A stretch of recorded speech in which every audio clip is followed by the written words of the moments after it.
ప్రవణం వందే రమ్యజామాతరం మునిం లక్ష్మీనాథసమారంభాన్ నాథయామునమధ్యమాం అస్మదాచార్యపర్యంతాం వందే గురుపరంపరాం యో నిత్యమచ్యుతపదాంబుజైక్మరుక్మా వ్యామోహతస్తదితరాణి తృణాయ మేనే అస్మద్గురోర్భగవతోస్య దయైకసిन्धोः రామానుజస్య చరణౌ శరణం ప్రపద్యే మాతాపితా యువతయస్తనయా విభూతిः సర్వం యదేవ నియమేన మదన్వయానాం ఆద్యస్య న కులపతేర్వకులాభిరామం శ్రీమత్తదంగ్రీగళం ప్రణమామి మూర్ధ్నా భూతం సరస్య మహదాహ్వయ భట్టనాద శ్రీభక్తిసార కులశేఖర యోగివాహాన్ భక్తాం విరేణ పరకాలయతేంద్రమిశ్రాన్ శ్రీమత్పరాంకుశమనం ప్రణతోస్మి నిత్యం నాదం పంకజనేత్తరామ యమునా వాస్తవ్యమాలాధరాన్ యోగేంద్రం కురికేశచంద్రజలదిం గోవిందపురాదిపౌ భట్టార్యన్ నిగమాంత యోగి జగదాచార్యోస కృష్ణద్వయౌ వందే మాధవ పద్మనాభ సుమన కోలేశ దేవాదిపాన్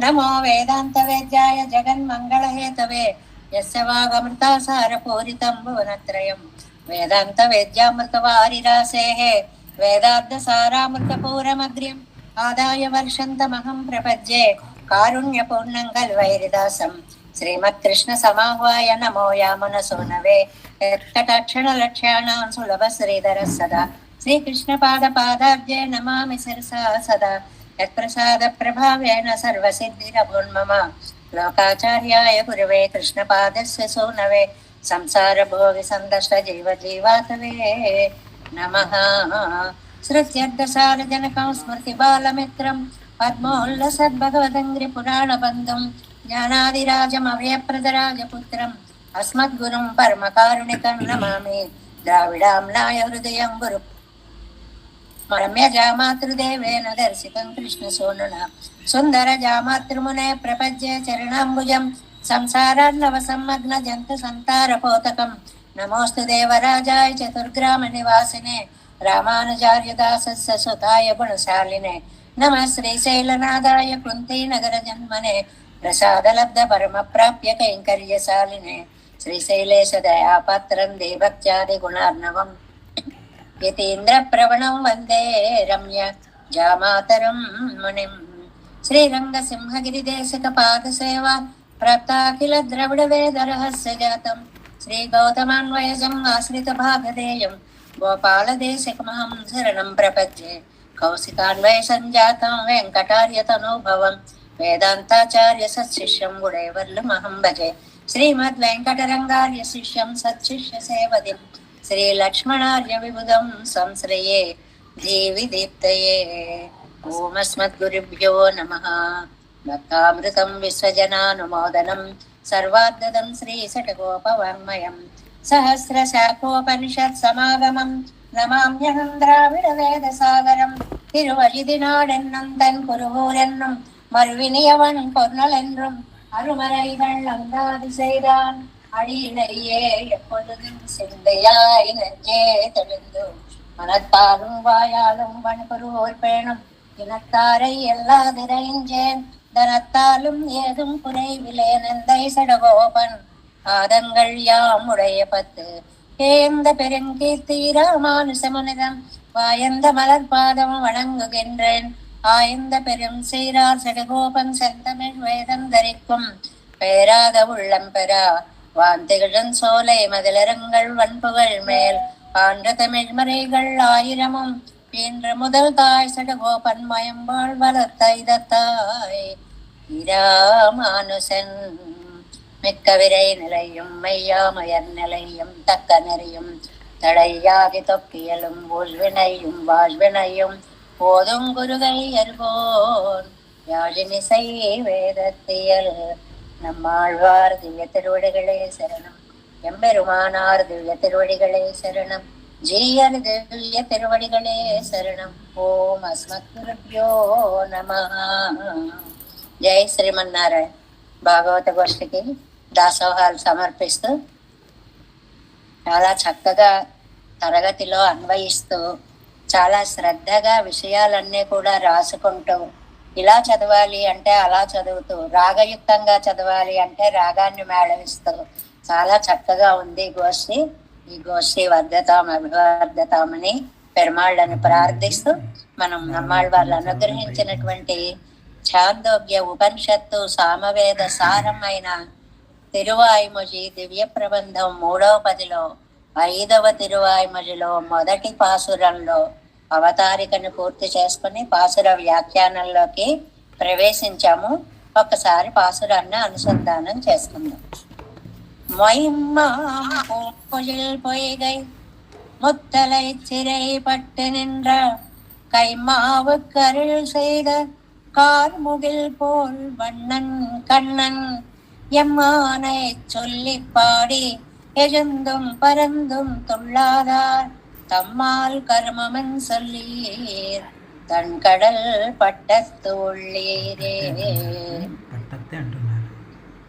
ప్రపన్న జనకూటస్థులైనటువంటి నమ్మాళ్వార్లు ఈ దివ్య ప్రబంధంలో జీవాత్మ యొక్క పరిస్థితిని అడుగు అడుగునా కూడా మీరు ఇలా ఉన్నారు, ఇలా ఉండకూడదు, ఇలా ఉండాలి అనేటువంటి ఒక ఉపదేశ మార్గంలో నడుస్తూ మనకి ఈ పాసురంలో గజేంద్రుడ మోక్ష వృత్తాంతాన్ని గుర్తుకు చేశారు అని. ఇంతకు ముందు చెప్పుకున్నాం ఎమ్మా వీటిలో కూడా కైమా తుంబం కడింద పిరానే అని ఒక పాదంతో దాని దుఃఖాన్ని పోగొట్టిన వాడా అని అన్నారు. అంతకంటే ఎక్కువగా వివరంగా ఈ పాసురంలో మనకి చెప్తున్నారు. నిన్న మనం రామ లక్ష్మణుల యొక్క జీవన అదృష్టాన్ని గురించి చెప్పుకున్నాం. అంతవరకు వచ్చాం. రామలక్ష్మణుల దగ్గరికి వచ్చేలోపు హనుమ కపి సైన్యం కూడా మధువనంలో ప్రవేశిస్తే అక్కడ ఆ దదిముఖుడు అడ్డుపడితే కాదంటే సుగ్రీవుడికి చెప్తే ఓహో కార్యం పూర్తి చేసుకుని వచ్చి ఉంటాడు. నైషాం అకృత కృత్యానాం నీదృశ్యాద్ ఉపక్రమ. చాలా అందమైన మాట.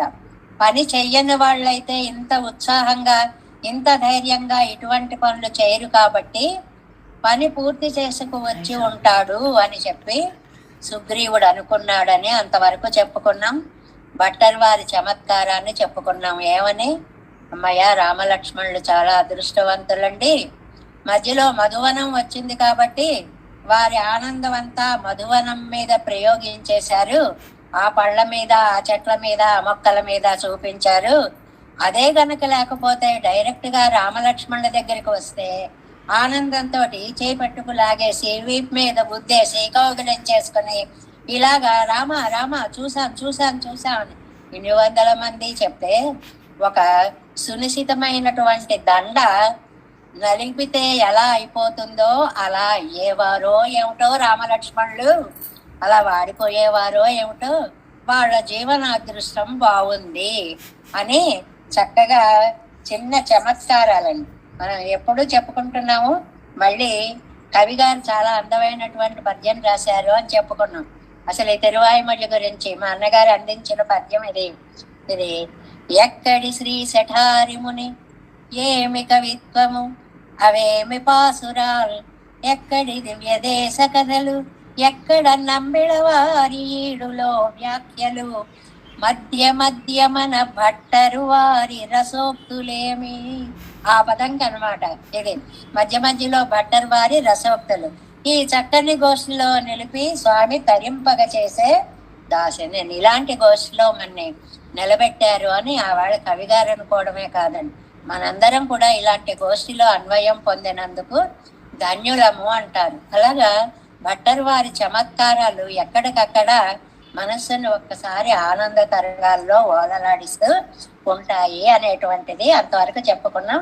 పాసుర వ్యాఖ్యానం 4-5 లైన్లు చెప్పుకున్నాం కానీ ఒకసారి మొదటి నుంచి చెప్పుకుందాం. முதல் பாட்டில் 151వ పేజీ.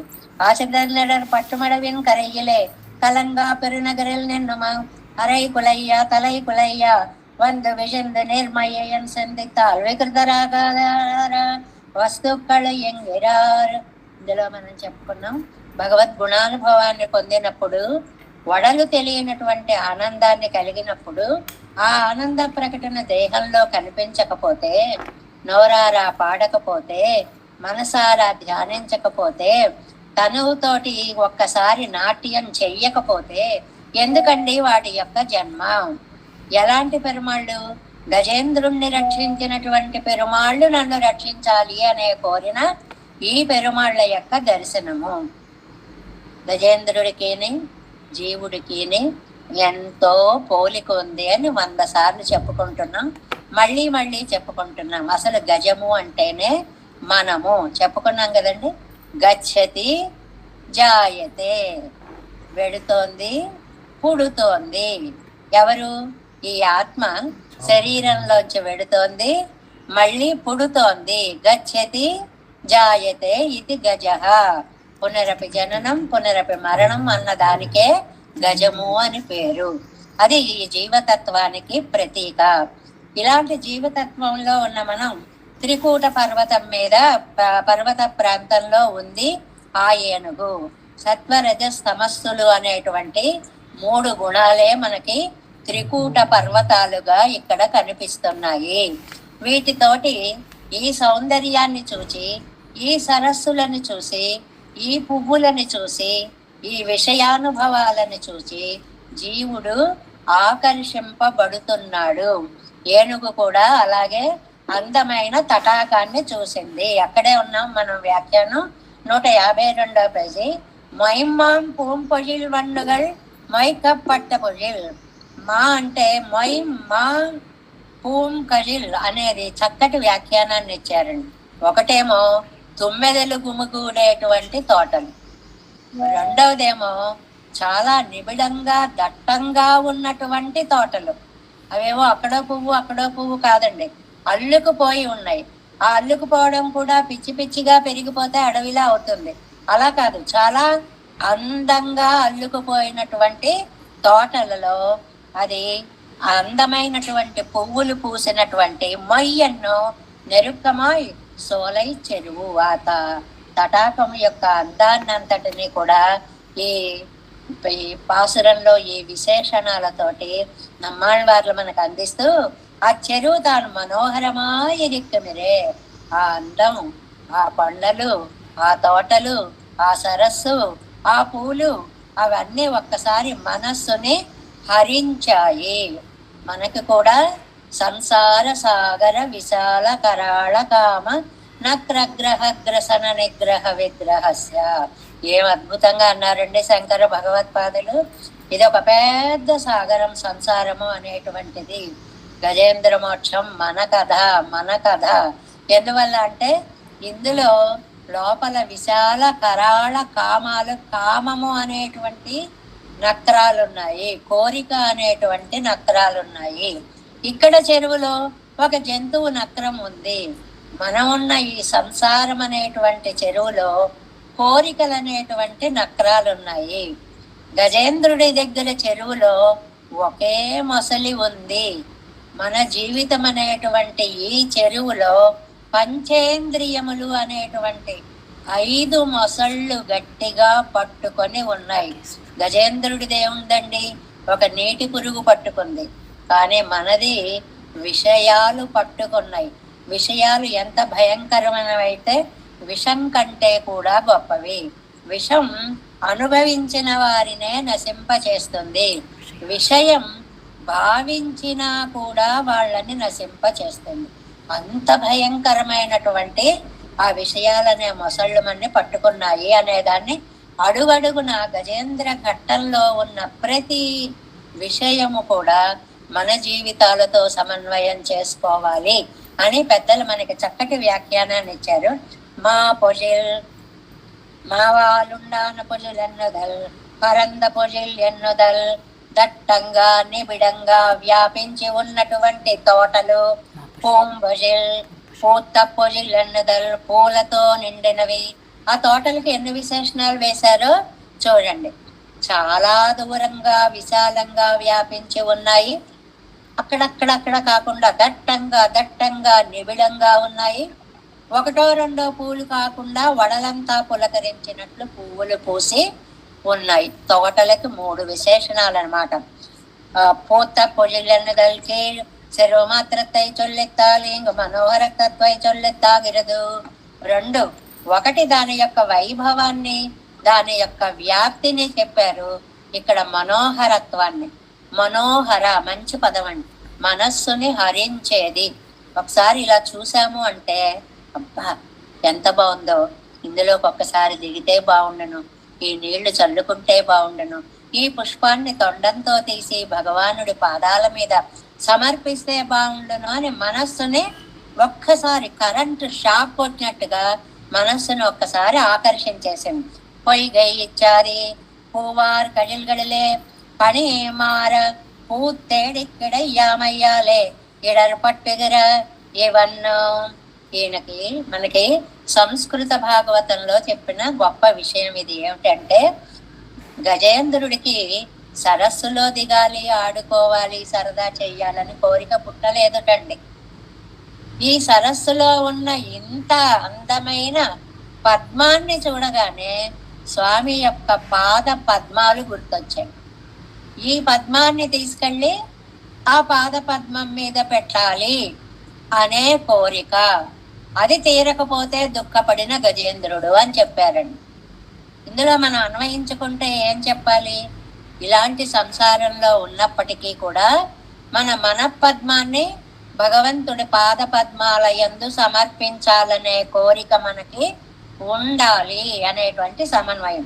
దూరత్తిలే కుళిరంద సోలయ్యం, అలా దూరం నుంచి చూస్తే చల్లటి చెరువు, అలా జలం ఎక్కడుంటే అక్కడి నుంచి మందవాయువులు, అనిలాలు అలా వస్తూ ఉంటాయి. పూత పొయ్గయ్యం తోత్తొక్కండు మేల్ విజందు వందు పరిత్తానాయిత్. అవన్నీ చూసేటప్పటికి మనస్సు ఒకసారి మనోహరము, అందుకే ఆ పదం వాడారు. అది మనస్సుని లాగేసిందనమాట. ఎంత లాగిందంటే ఉళ్ళే దుష్టసత్వం కిడంగదయన్నరి ఆదే, అయ్యో దీనిలో లోపల ఏ మొసళ్ళైనా ఉంటాయేమో అనే కనీసపు ఆలోచన లేకుండా అచ్చలయ్యోడు పొయ్గయ్యోడు వాసియర ఇవరకు ఉద్దేశమాయిరెక్కరదాయిత్. అప్పోదు ఆ తోటలతోటి, ఆ సరస్సులతోటి, ఆ పూలతోటి ఇంకది తీసుకోపోతే నాకు ఎందుకు అన్నంతగా మనస్సుని హరించి అపోదవనుకు ఉద్దేశ్యమాన పోలే.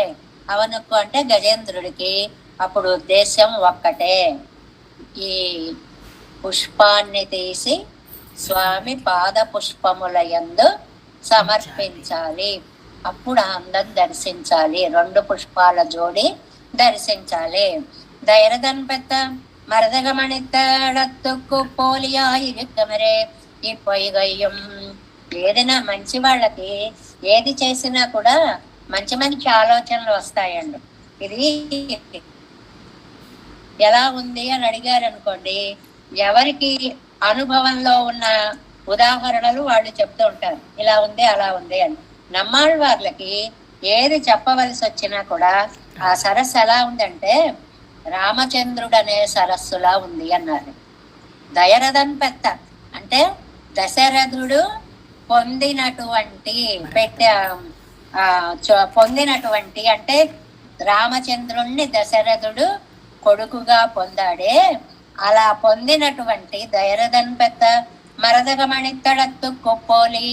మరకతమణి రత్నంటండి తడం, ఆ తటాకం. పెద్దలందరికీ కూడా పెరుమాళ్ళు ఒక చల్లని తటాకంలా కనిపిస్తారు. ఎందుకంటే తాపత్రయాలు మన్ని మండించేస్తూ ఉంటాయి. 3 తాపాలు ఉంటాయి. ఆ తాపత్రయాలు, ఈషణత్రయాలు ఇవన్నీ మన్ని మంటలు పెట్టించేస్తూ ఉంటే చల్లటి నీటిలో దూకేయాలనిపిస్తుంది. ఆ చల్లటి నీరే హరి సరసి విగాహ్య. ముకుందమాలలో కూడా హరి అనేటువంటి తటాకంలోకి వెళ్ళండి అని. ఈ ధైర్యధన్ పెత్త అనేటువంటిదేమో కులశేఖరాల వారు అనుగ్రహించినటువంటి పెరుమాళ్ తిరుమలలో భావం అన్నమాట. అలాంటి మరకత మణిత్తడత్తు కొప్పోలియా ఇరుక్కుమరే ఈ పొయ్గయ్యం. ఆ సరస్సును చూడగానే ఒక్కసారి ఆ ఆత్మ భావన ఎలా ఉంటుంది చూడండి. సర్వేశ్వర భావనగా ఆ సరస్సు కనిపించింది. అంత అందంగా వర్ణిస్తున్నారు అని చెప్తున్నారు అన్నమాట. తామరై కాడువలర్ కళ్ళుడు కనువాయుడయ్యదు మాయ్ ఎన్నో ఉపమాన ముగత్తాలం. ఇది కూడా తిరువాసిర్యం అనేటువంటి గ్రంథంలో నమ్మాళ్ళవారు చెప్పినటువంటిగా, తామరలు చూసి పరవశించి ఈ తామర ఆ పాద పద్మాలని గుర్తు చేస్తే, ఈ పద్మం ఆ పద్మాన్ని గుర్తు చేస్తే, వీటన్నిటినీ ఇప్పుడు సినిమాల్లో కూడానండి ప్రియ ప్రియుల మధ్య జరిగేటువంటి ఉపమానాల్లో చెప్పేస్తున్నారు. చంద్రుని చూశాననుకోండి, ఆ చంద్రుడే నీ ముఖము, ఆకాశంలో ఉన్నకు వెళ్ళావెందుకు, నా దగ్గరికి రాకూడదా, ఇలాంటి భావాలన్నీ ఇవాళ సినీ సాహిత్యంలో మనం చక్కగా వింటున్నామే. అలాగా ఆధ్యాత్మికమైనటువంటి మానసిక స్థితి కలిగినటువంటి వారికి ప్రకృతిలో ఏది చూసినా భగవతత్వంగా కనిపిస్తుంది. అందువల్ల தன்னிலம் அல்லாததிலே விசுஜாத்தியமான அதன் கையிலே ஆகப்பட்டது வெளி నిలమాగిల్ ఆనయ్యే వెల్లుమిరే. ఇక్కడ వచ్చిందంటే గొడవ ఏమిటి అంటే, గజానికేమో స్థలమునందు సంచరించేది, అది దాని ప్రదేశం. మొసలికేమో జలచరం, అది దాని స్థాన బలం. ఇప్పుడు స్థాన బలాలు గజానికి నేల అయింది, ఆ మొసలికేమో జలమైంది. ఆనై కానై అండ్రు, ఆనైకు సింహం అండ్రు. కానీ విధి ఎలాగా తిరగబడుతుందండి. ఒకప్పుడు ఏనుగుకి ఏనుగుతో యుద్ధం చేయవలసి రాలా, ఏనుగుకి సింహంతో యుద్ధం చేయవలసి రాలా. క్షుద్రమా ఇరుపదరు నీరు పుழுவின் கையிலே అగపట్టదు. ఒక నీటి పురుగుతో పడింది. ఎంత ఏనుగు, ఎక్కడ ఏనుగు, దానికి ఎవరితో పడిందండి? నీటి పురుగుతో. లోకంలో మనం అంటూ ఉంటాం, మనతో సమానమైన వాళ్ళతో చేయాలి కానీ బ్రహ్మాస్త్రం, పిచ్చుక మీద బ్రహ్మాస్త్రమా అంటుంటామే. అలాగా ఏనుగుకి ఏనుగుతో రాలేదు, ఆ ఏనుగుకి సింహంతో రాలేదు, ఏనుగు ఒక నీటి పురుగుతో వచ్చింది అని. సిరై పట్టు నిండ్ర దివ్యం వర్ష సహస్రకం ఎంగిరపడియే. ఎన్నాళ్ళు యుద్ధం చేసింది అంటే సంస్కృత భాగవతంలో ఈ పదం వాడారండి. దివ్యం వర్ష సహస్రకం అంటే దేవ సంవత్సరాలు 1000, మన సంవత్సరాలు కాదండి, కొన్ని ఏళ్ల పాటు జరిగింది. ఆ కాలము, ఆ కాల నిర్ణయము వేరుగా ఉంటుందన్నమాట. అనేకమాయిరం, ఊరికే మనం 1000 సంవత్సరాలు అని మనకి తెలిసినది చెప్పుకుంటాం. కొన్ని వేల సంవత్సరాలు ఈ యుద్ధం జరిగింది. ఇప్పుడు మనతో అన్వయించుకుందామండి. అద్భుతంగా మనకి ఎన్నాళ్ళుగా సాగుతోంది ఈ పోరాటము, వేల సంవత్సరాలుగా జరుగుతోంది. ఎన్ని జన్మల నుంచో ఎన్ని జన్మల నుంచో ఎన్ని జన్మల నుంచో ఎన్ని జన్మల నుంచో మనం చెప్పలేనంత అనాది కాలముగా జరుగుతున్నటువంటి పోరాటము అది. అనేక 1000 ఆండు మొదలై నీరు కిழக்க ఆనై కరై కిழக்க. అదే మనకి పోతన గారు ఆ పద్యాలన్నీ చాలా సార్లు చెప్పుకున్నాం కాబట్టి చెప్పట్లేదు. కరి తిగచు మకరి సరసికి. ఈ మకరేమో కరిని పట్టుకొని లాగుతోంది, కరి తిగచును మకరి, అదేమో దీన్ని పైకి లాగుతోంది. ఒకదాన్ని ఒకటి లాగే ప్రయత్నము. ఇది జీవుడు పడే ఆరాటానికి ఒక ప్రతీక.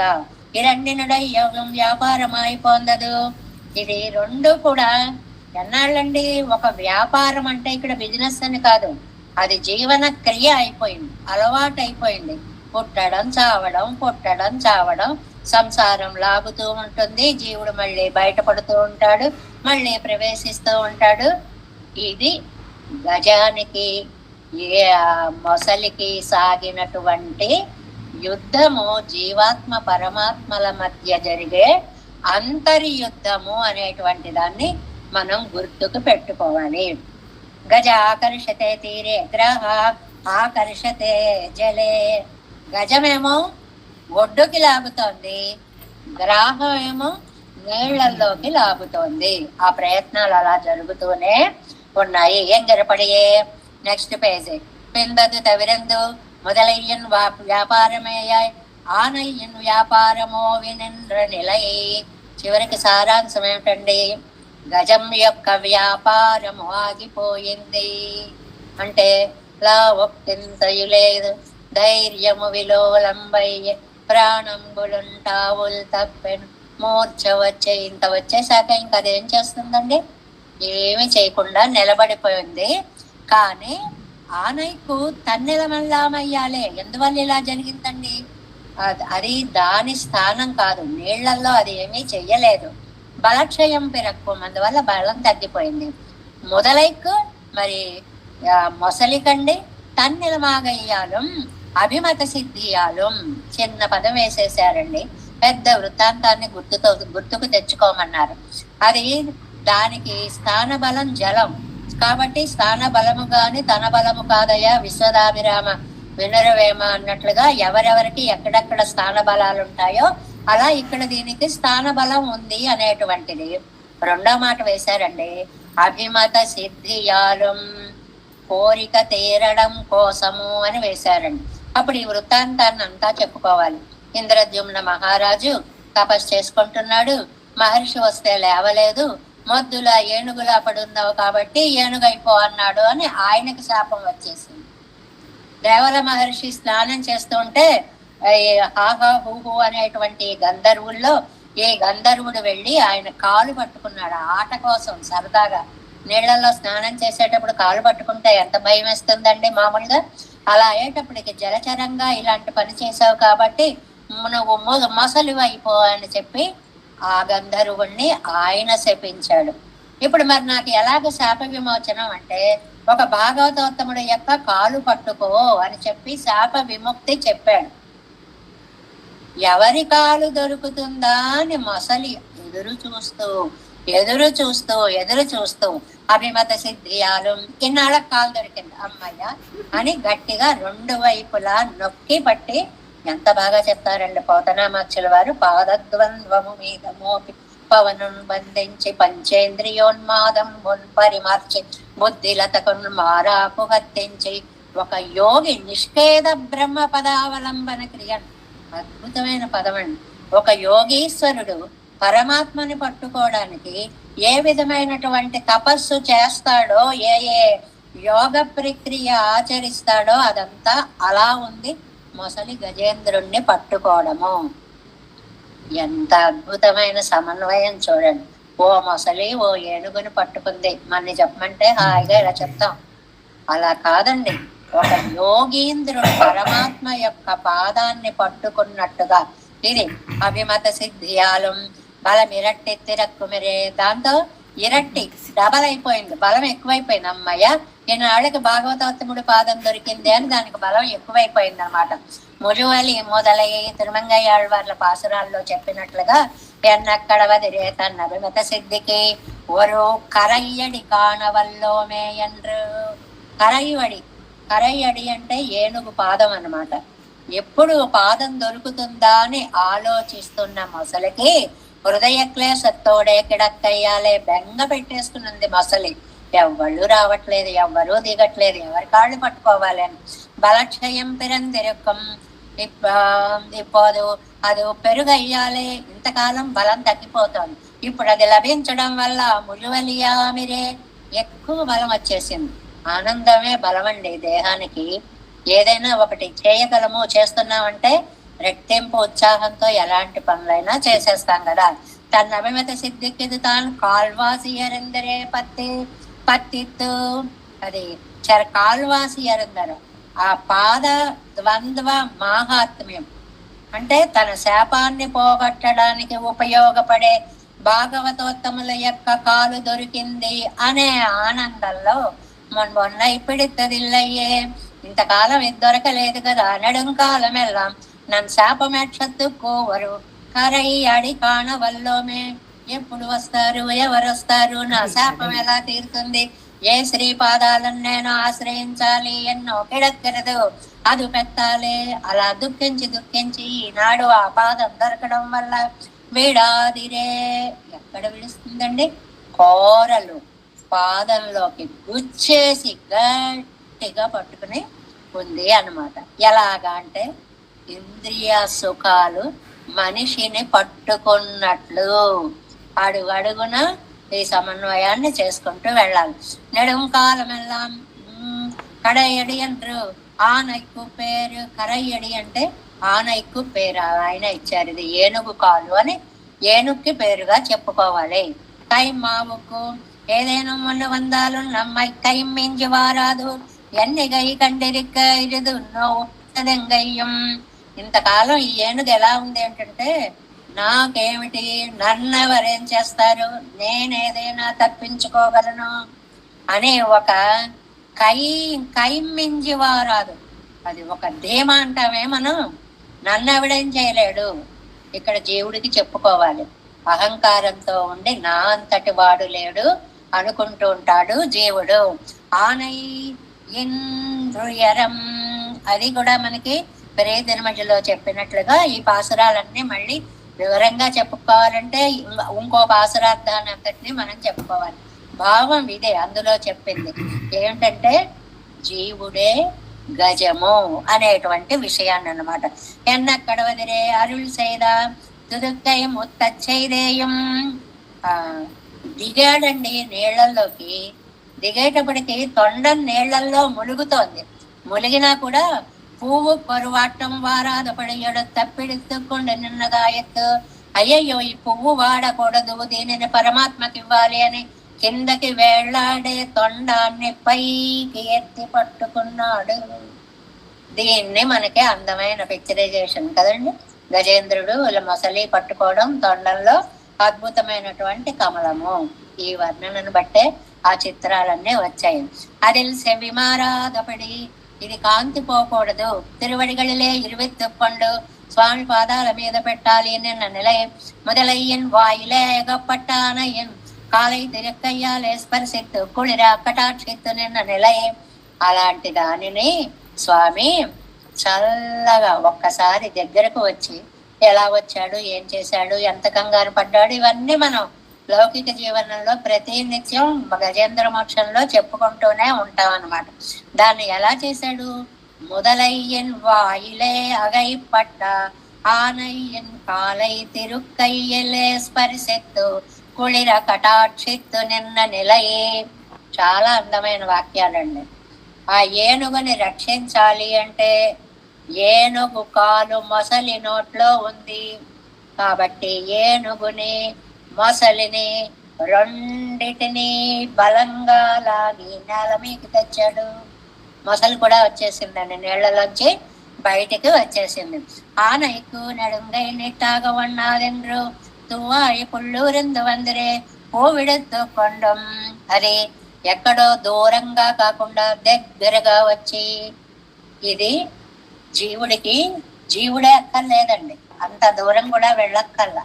మనమే ఒక గందరగోళ పరిస్థితిలో, గాబరా పరిస్థితిలో, బెంగ పరిస్థితిలో, నైరాస్యం పరిస్థితిలో, దుఃఖంలో ఉన్నాం అనుకోండి, ఒక అమృత హస్తం వచ్చి వీపు మీద చెయ్యి వేసి అలా రాస్తే ఆ దుఃఖాలన్నీ ఎగిరిపోయినట్టు అనిపిస్తుంది.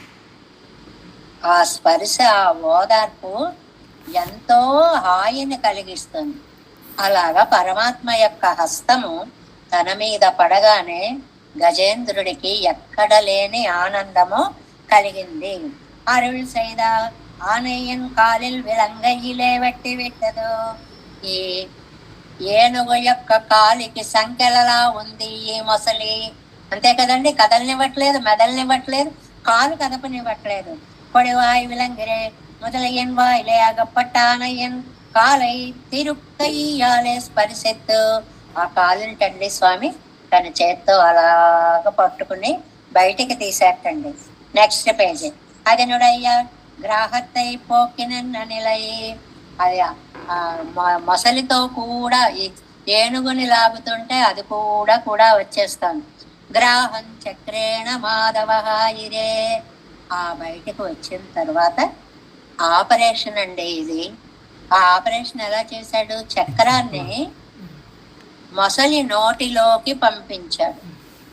పంపిస్తే ఏమవుతుంది, ఈ ఏనుగు యొక్క కాలిలో దాని కోరలు అలా లోపలికి గుచ్చుకుపోయి రక్తధారలు ఓడుతూ ఉన్నాయే. కాలై కదు విడిగిன்ற శ్రీ గోపిమార్ కరయ్యిలే திருப்பருவட்டங்களை எட்டுவைப்போது கையில் எழுந்தவாறே பருவட்டங்களை எல்லாம் వారికొండరు పురందిన్ మేలే ఏరి నెర్క. ఇక్కడ ఈ ఏనుగుని మొసలి ఎలా పట్టుకుంది అన్నదాన్ని అమ్మ ఆండాళ్ళ తల్లి నాచియార్ తిరుమలలో ఒక అందమైన పాసురంలో ఇలాంటిదే ఒకటి చెప్పిందండి.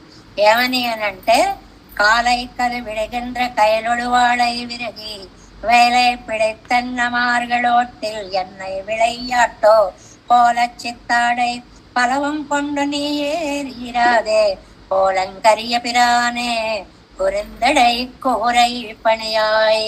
ఆ గురువింద చెట్టు పైన పైకి ఎక్కి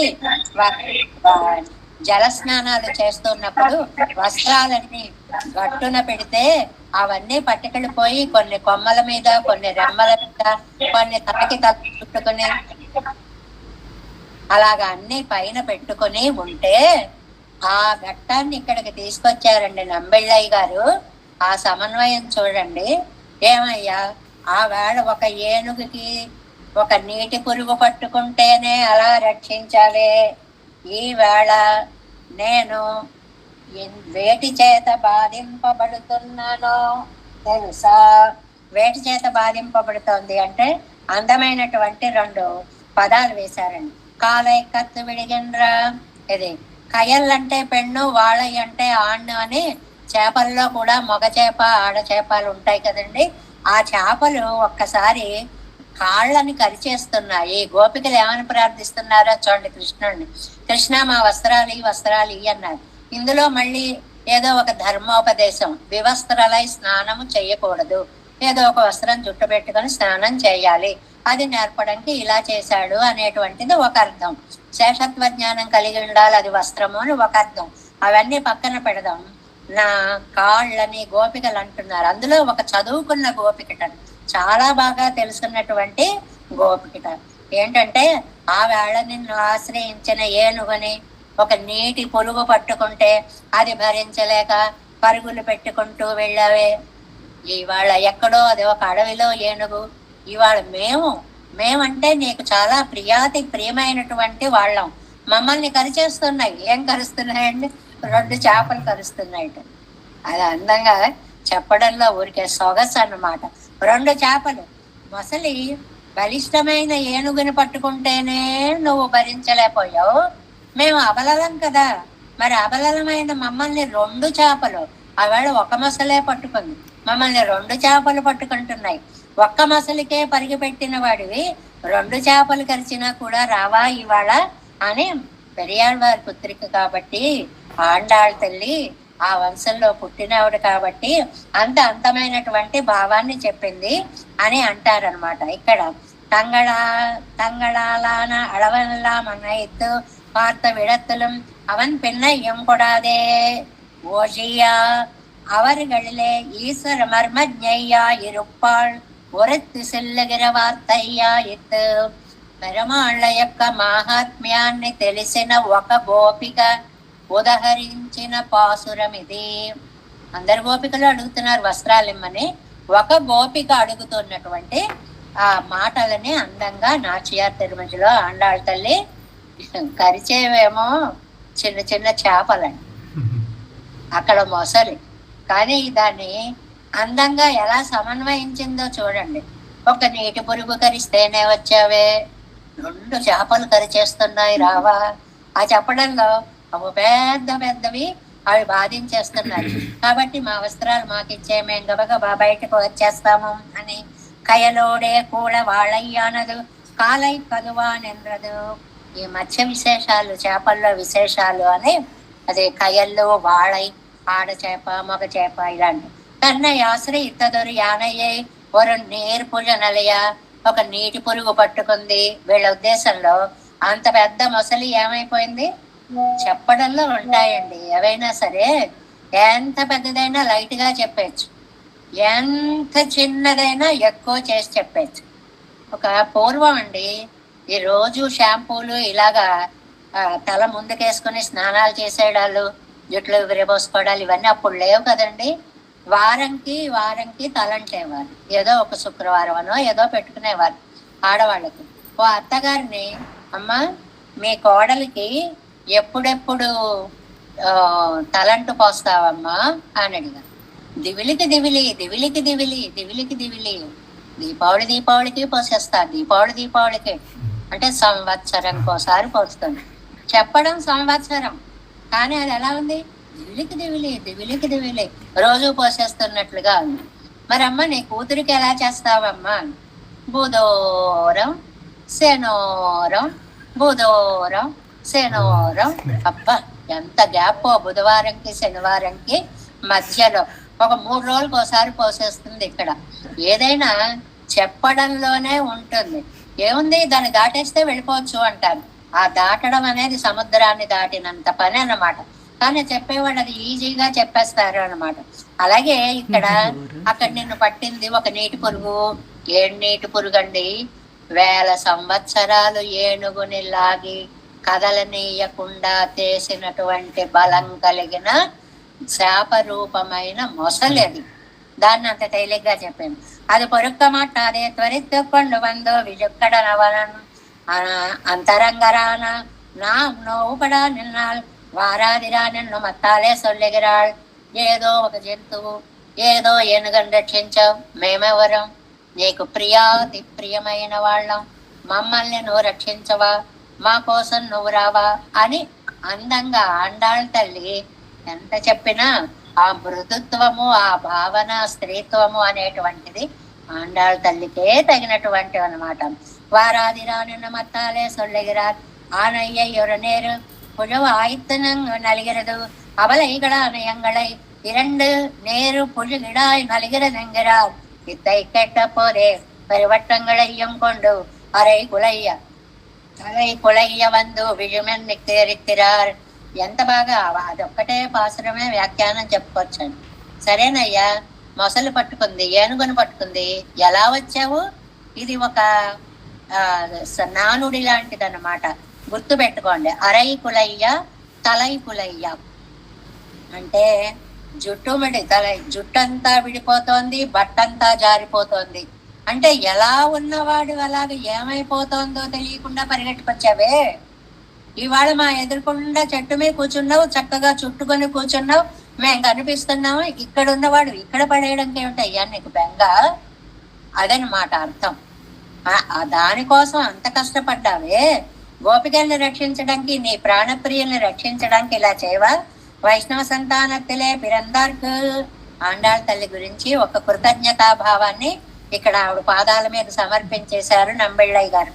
అది వైష్ణవ సంతానత్తులే పిరందానర్కు ఎక్కడ పుట్టిందండి? అంజు కొడుకు ఒక సంతతియాయ్ ఆళ్వార్ల యొక్క ప్రియతమ పుత్రిగా పుట్టినటువంటి అమ్మ తెరియమరే ఇన్నదొక్కు వరువరి ఇంగువరు ఎన్నరవరిగల్.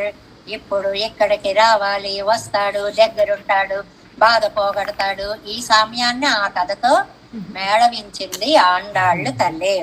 కార్మగలిచ్చాది ఆనయ్యం ఎడరై పోకిన పోదు వడివిల్ పిరంద తుడిప్పం. ఆ ఏనుగుని బయటకు లాగి చక్రాయుధంతో మొసలిని తీసి దానికి దాని మోక్షాన్ని ఇచ్చి, ఈ ఏనుగు కాలిలో దంతాలు గుచ్చుకున్న చోటట విశల్యకరణి సంధానకరణి అని తర్వాత వస్తాయి. వాటిని అంటే ఆపరేట్ చేసిన తర్వాత చర్మం దగ్గర పడ్డానికి చేసేటువంటి పద్ధతులకి పూర్వం ఆ పేర్లు ఉండేవన్నమాట వైద్య విధానాల్లో. శల్య కరణి అనేటువంటిది. అలాగా ఒక మందులాగా దాన్ని ఉపయోగించి దగ్గరగా చేత్తో రాసి తన కండువా తీసుకుని ఉప్పుమని ఊది అది పాదం మీద పెట్టి, అమ్మయ్యా నొప్పి తగ్గిందా అని అసలు చెయ్యి పడేటప్పటికే నొప్పి తగ్గిపోయింది. అలాంటిది ఇదంతా ఎంత ప్రేమగా చేసావయ్యా ఆ వేళ ఏనుగుకి. అలా చేసి ఏనుగు పొందిన లాభం కంటే అది ఇడరై పోకిన పోదు వడివిల్ పిరంద తుడిప్పు. అప్పుడు ఆయన మెరిసిపోతున్నట్టండి. ఎంత అద్భుతంగా మెరిసిపోతున్నాడోట స్వామి. భక్తుణ్ణి రక్షించిన ఆనందంతో మెరిసిపోతున్నట్ట స్వామి. గుణతిల్ పిరంద తుడిప్పు. ఆ వాత్సల్య గుణము అనేటువంటిది ఉందే, దాన్ని ఇందులో ఈ పాసురంలో చెప్పారు. ఏదో కొంచెం పర్సనల్ గా చిన్న పని ఉండడం వల్ల ఒక్క పావుగంట ముందు ఇవాళ ముగిస్తున్నాను. மைம்மாம் போம்பெழில் பொய்கை முத்தலை சிறை பட்டு நின்ற கைமாவு கருள் செய்த பார்முகில் போல் வண்ணன் கண்ணன் எம்மானை சொல்லி பாடி எழுங்கும் பரந்தும் துள்ளாதார் தம்மால் கர்மமன் சொல்லீர் தன் கடல் பட்ட துள்ளீரே. దేవేశం కోలనాదన్నతైతమనసం పద్మనాభం రమేశం కార్యం కృష్ణయుగ్మేన చ నిగమశిలో యోగి భట్టారకౌ చ గోవిందం పూరనాదేన చ స కురు కేశేంద్ర సింధం యతీంద్రం మాలాదృత్యామునార్యో మమ హృది నిదదే రామ பத்மாட்சநாதான் திருவருண்மால் சேனை முதலில் செடகோபன்னாதமன் சீரையக் கண்டார் மணக்காள் நம்பி சென்னாமாள வந்தார் குர்மாலாதரர் குறிவை பிறார்க்கம்பாமிதிராதர் கோவிந்தர் பூரீசர் பட்டர் வேதாந்தமதிர் கண்ண கம்புடைய நம்பிள்ளை வரியிடற்கே அந்த மாதவர் பத்தினாமரி பொருளாளர் திருவடிப்புடைய தேவ பெருமாள் கைப்பற்றருளும் பதிர்மலையாழ்வார் பதங்கள் முன்னல் சேர்ந்தனவே நமோஸ்த தேவராஜாய் चतुर्ग्राम निवासने रामानुजारिदासन सुताय गुणसालने नमः श्री शैलनाथाय कुंते नगर जाने प्रसाद लब्ध परम प्राप्य कैंकर्य शालने श्री शैलेश दया पात्रम देवत्यादि गुणार्णो यतीन्द्र प्रवणं वंदे रम्य जामातरं मुनुवाळि तिरुवाळ्मळि पिळ्ळै मार्गवाळं वाळ मनवाळ मामनुवन वाळ्यवन मारं तिरुवाळ्मळि पिळ्ळै माल्नत्तोर तेरुंबळि उरैक्कुं श्रीरंग सिंहगिरि देशिक पाद सेवा प्राप्ताखिल द्रौड़ वेद रहस्य जातं श्रीगौतमन्मय हस्तपादे गोपाल देशकं शरणं प्रपद्ये कौशिकान्वय संज्ञातं वेदान्ताचार्य सत्शिष्यं उडैवल्लमां भजे श्रीमद्वेङ्कटरङ्गार्यं सत्शिष्य सेवतिं श्रीलक्ष्मणार्य विगतं सरे देवी देवते ओम अस्मद्गुरुभ्यो नमः जय श्रीमन्नारायण।